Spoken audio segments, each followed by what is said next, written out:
ನಮಸ್ಕಾರ ಫ್ರೆಂಡ್ಸ್, ಇವತ್ತು ಮಾಡೋಣ ಕೆಸುವಿನ ಎಲೆಯ ಅಡ್ಯ. ಪತ್ರೊಡ್ಯ ಅಂತ ಇದಕ್ಕೆ ಹೇಳ್ತಾರೆ ಅಥವಾ ಪತ್ರೊಡೆ. ಇದನ್ನು ಹೇಗೆ ಮಾಡುವುದಂತ ನೋಡೋಣ ಬನ್ನಿ. ಬೇಕಿರುವ ಸಾಮಗ್ರಿಯನ್ನು ನೋಡೋಣ.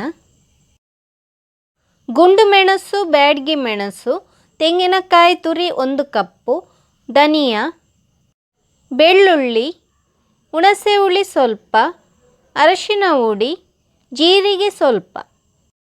ನಾನಿಲ್ಲಿ ಅಕ್ಕಿಯನ್ನು ನೆನೆಸಿಟ್ಟಿದ್ದೇನೆ, ನೋಡಿ ತೋರಿಸ್ತಾ ಇದ್ದೇನೆ. ಇದನ್ನೀಗ ರುಬ್ಲಿಕ್ಕೆ ಹಾಕ್ತಾ ಇದ್ದೇನೆ. ಇದನ್ನು ರಾತ್ರಿ ಹಾಕ್ಕೊಂಡು ಬೆಳಿಗ್ಗೆ ಹೊತ್ತು ರುಬ್ಕೊಳ್ತಾ ಇದ್ದೇನೆ. ಉಪ್ಪು ಹಾಕ್ತಾ ಇದ್ದೇನೆ. ಉಪ್ಪು ರುಚಿಗೆ ಎಷ್ಟು ಬೇಕಂತ ನೋಡ್ಕೊಂಡು ಹಾಕಿದ್ರಾಯ್ತು. ನಾನಿಲ್ಲಿ ಕುಚ್ಚಲಕ್ಕಿಯನ್ನು ತಗೊಂಡಿದ್ದೇನೆ. ಅದು ಗಟ್ಟಿ ಇರುವುದರಿಂದ ರಾತ್ರಿ ನೆನೆಲಿಕ್ಕೆ ಹಾಕಿ ಬೆಳಿಗ್ಗೆ ರುಬ್ತಾ ಇದ್ದೇನೆ. ನಾನಿಲ್ಲಿ ಕೈಯಲ್ಲಿ ರುಬ್ಬಿ ತೋರಿಸ್ತಾ ಇದ್ದೇನೆ. ನೀವು ಬೇಕಿದ್ದರೆ ಗ್ರೈಂಡರ್ ಅಥವಾ ಮಿಕ್ಸಿಯಲ್ಲಿ ರುಬ್ಕೊಳ್ಬೋದು. ಈಗ ಹಿಟ್ಟನ್ನು ರುಬ್ಬಿ ಆಗಿದೆ. ರುಬ್ಬಿದ ಹಿಟ್ಟನ್ನು ಒಂದು ಪಾತ್ರೆಗೆ ತೆಗೆಯೋಣ. ನಿಮಗೆ ಈ ವಿಡಿಯೋ ಇಷ್ಟ ಆಗಿದ್ದರೆ ಲೈಕ್ ಮಾಡಿ, ಹಾಗೆಯೇ ಶೇರ್ ಮಾಡಿ. ನಮ್ಮ ಮನೆಯಲ್ಲಿ ಅಕ್ಕಿಯನ್ನು ಕಲ್ಲಿನಲ್ಲಿ ರುಬ್ಬಿ ಅಭ್ಯಾಸ, ಹಾಗೆಯೇ ನಾನು ಮಾಡಿ ತೋರಿಸ್ತಾ ಇದ್ದೇನೆ. ಇದರಲ್ಲೇ ಮೆಣಸನ್ನು ಕೂಡ ರುಬ್ಕೊಳ್ಬೇಕು. ಈಗ ಒಂದು ಬಾಣಲೆಗೆ ಸ್ವಲ್ಪ ಎಣ್ಣೆ ಹಾಕ್ತಾ ಇದ್ದೇನೆ. ಅದಕ್ಕೆ ಮೆಣಸು, ಧನಿಯಾ, ಜೀರಿಗೆ ಇಷ್ಟನ್ನು ಹಾಕಿ ಸ್ವಲ್ಪ ಹೊತ್ತು ಹುರ್ಕೊಳ್ಬೇಕು. ಸ್ವಲ್ಪ ಹೊತ್ತು ಹುರ್ಕೊಂಡ ನಂತರ ಈಗ ಗ್ಯಾಸ್ ಆಫ್ ಮಾಡ್ತಾ ಇದ್ದೇನೆ. ಹುರ್ಕೊಂಡ ಮೆಣಸನ್ನು ಈಗ ಕಲ್ಲಿಗೆ ಹಾಕ್ತಾ ಇದ್ದೇನೆ ರುಬ್ಲಿಕ್ಕೆ.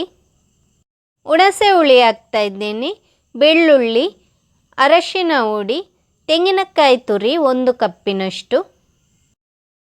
ಈಗ ನೀರು ಹಾಕ್ಕೊಂಡು ಇದನ್ನು ನುಣ್ಣಗೆ ರುಬ್ಕೊಳ್ಬೇಕು. ನೀವು ಬೇಕಿದ್ದರೆ ಇದನ್ನು ಮಿಕ್ಸಿ ಅಥವಾ ಗ್ರೈಂಡರಲ್ಲೂ ಕೂಡ ರುಬ್ಕೊಳ್ಬೋದು. ಕೆಸುವಿನ ಎಲೆಯಲ್ಲಿ ಒಮ್ಮೆ ಪತ್ರೊಡೆ ಮಾಡಿ ನೋಡಿ, ನಿಮಗೆ ಕೂಡ ಇಷ್ಟ ಆಗ್ಬೋದು.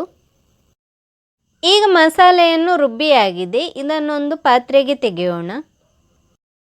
ನಾವು ಯಾವ ಪಾತ್ರೆಯಲ್ಲಿ ಪತ್ರೊಡೆಯನ್ನು ಮಾಡ್ತಾ ಇದ್ದೇವೋ ಆ ಪಾತ್ರೆಗೆ ಮಸಾಲೆಯನ್ನು ತೆಗೆಯಬೇಕು.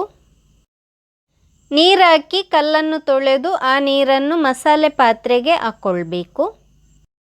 ಜಾಸ್ತಿ ನೀರು ಹಾಕ್ಕೊಳ್ಳೋದು ಬೇಡ, ಸ್ವಲ್ಪ ನೀರು ತೆಗೆದ್ರೆ ಸಾಕು.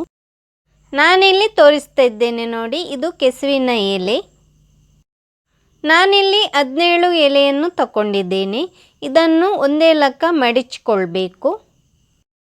ಹೀಗೇನೆ ನೋಡಿ ನಾನಿಲ್ಲಿ ತೋರಿಸ್ತಾ ಇದ್ದೇನೆ. ಇದನ್ನು ಸಣ್ಣಗೆ ಹೆಚ್ಕೊಳ್ಬೇಕು. ನಾವು ಆಗಲೇ ರುಬ್ಬಿಟ್ಟ ಹಿಟ್ಟಿಗೆ ಇದನ್ನು ಹಾಕ್ಕೊಳ್ಬೇಕು. ಹಿಟ್ಟಿಗೆ ಇದನ್ನು ಕಟ್ ಮಾಡಿ ಹಾಕಿದ ನಂತರ ಸರಿಯಾಗಿ ಹೀಗೇನೆ ಮಿಕ್ಸ್ ಮಾಡಿಕೊಳ್ಬೇಕು. ಎಲೆ ಹಿಟ್ಟಿನಲ್ಲಿ ಚೆನ್ನಾಗಿ ಮಿಕ್ಸ್ ಆಗಬೇಕು. ನಂತರ ಇದನ್ನು ಉಂಡೆ ಕಟ್ಟಬೇಕು.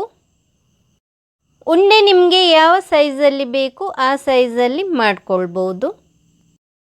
ನೋಡಿ ನಾನಿಲ್ಲಿ ತೋರಿಸ್ತಾ ಇದ್ದೇನೆ. ಹೀಗೇನೆ ಮಾಡಿಕೊಂಡ್ರೆ ಆಯಿತು.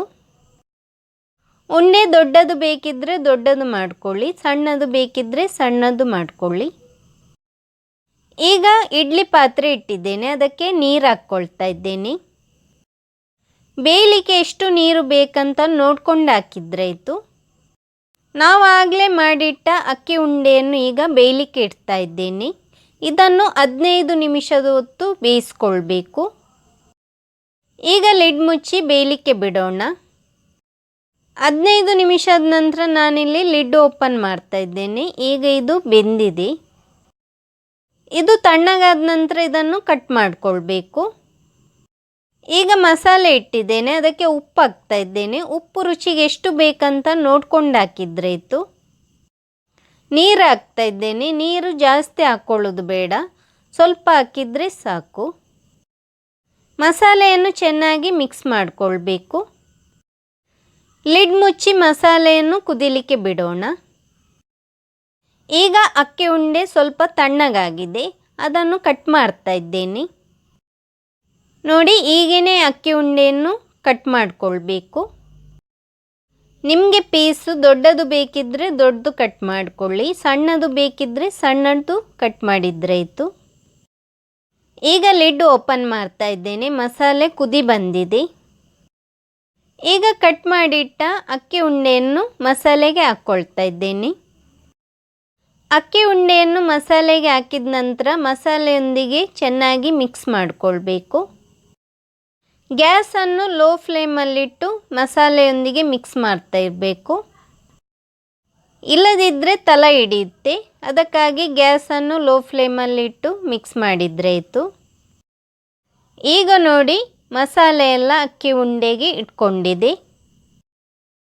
ಈಗೇನೆ ಸ್ವಲ್ಪ ಹೊತ್ತು ಮಿಕ್ಸ್ ಮಾಡಿದರೆ ಆಯಿತು. ಪತ್ರೊಡೆ ಪತ್ರೊಡ್ಯ ಈಗ ರೆಡಿಯಾಗಿದೆ. ಹೇಗೆ ಉಂಟಂತ ಕಮೆಂಟು ಮಾಡಿ ತಿಳಿಸಿ. ನನ್ನ ಚಾನೆಲನ್ನು ಸಬ್ಸ್ಕ್ರೈಬ್ ಮಾಡದಿದ್ದಲ್ಲಿ ಸಬ್ಸ್ಕ್ರೈಬ್ ಮಾಡಲು ಮರೆಯದಿರಿ. Thank you.